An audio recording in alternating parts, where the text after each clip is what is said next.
حضرت امام شاہ ولی اللہ دہلوی رحمۃ اللہ علیہ فرماتے ہیں، انسانیت کے اخلاق اس وقت برباد ہو جاتے ہیں جب انہیں اقتصادی جبر یعنی کہ معاشی تنگی میں مبتلا کر دیا جائے۔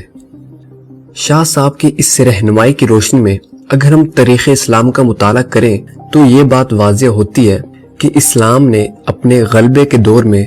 انسانیت کو ان کے معاشی حقوق بھی مہیا کیے اور ان کی اخلاقی تربیت بھی کی۔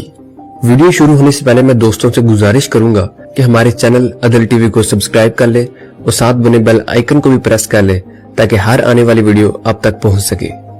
یہاں پہلی بات سمجھ لینا ضروری ہے کہ اخلاقیات اور معاشیات کا آپس میں گہرا تعلق ہے۔ ان میں سے کوئی ایک بھی نظر انداز ہو جائے تو معاشرہ ترقی نہیں کر سکتا۔ مثال کے طور پہ آپ ایک ایسے انسان کی حالت تصور کیجئے جسے 2 وقت کی روٹی تک میسر نہیں، اس کے بچے روز بھوکے سوتے ہوں، وہ دن رات صرف اسی خیال میں گزارتا ہو کہ کھانا کیسے مہیا ہو، کہاں سے آئے۔ آپ اس حالت میں اسے دعوت دیں کہ وہ اپنے اخلاق درست کرے، روحانیت میں ترقی کرے، تو یہ بات اس کی اور لوگوں کی سمجھ سے بالاتر ہوگی۔ اسی لیے کہ جتنی بھی حکومتیں عدل کے نظام پر تشکیل پاتی ہیں وہ سب سے پہلے اپنے لوگوں کی معاشی ضروریات کو پورا کرنے کے لیے ایک نظام واضح کرتی ہیں جس کے ذریعے سے وہ اپنے لوگوں کی معاشی ضروریات کو پورا کرتی ہیں۔ پھر اگلے درجے میں لوگ خود اپنی اخلاقی اور روحانی ترقی کی طرف متوجہ ہوتے ہیں۔ اب اگر ہم پاکستانی نظام معیشت کا مطالعہ کریں تو یہ بات واضح ہوتی ہے کہ ہمارے ملک میں اسلام کا کوئی بھی قانون اپنی اصل روح میں نافذ ہی نہیں ہے۔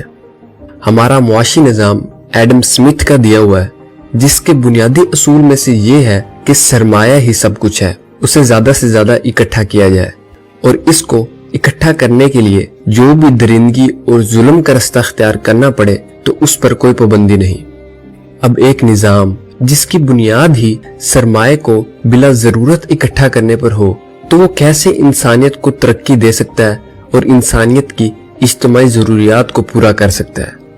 اور آج تو بڑی افسوسناک بات یہ ہے کہ ہم میں سے زیادہ تر لوگ تو یہ بھی نہیں جانتے کہ اسلام کا اپنا بھی کوئی معاشی نظام ہے،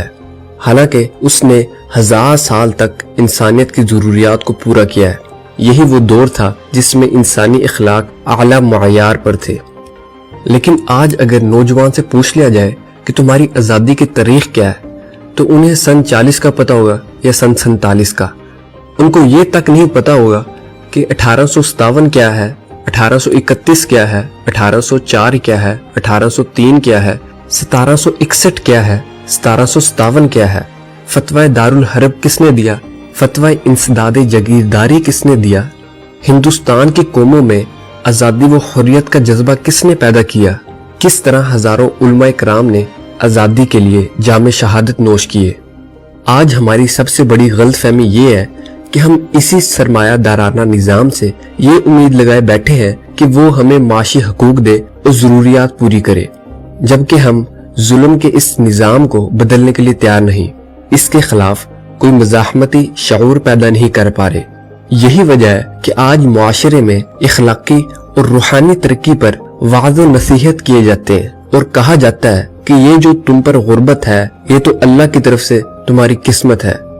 جبکہ اللہ تعالیٰ قرآن پاک کی سورۃ الحود میں فرماتے ہیں، اور زمین پر کوئی چلنے والا نہیں مگر اس کی روزی اللہ پر ہے۔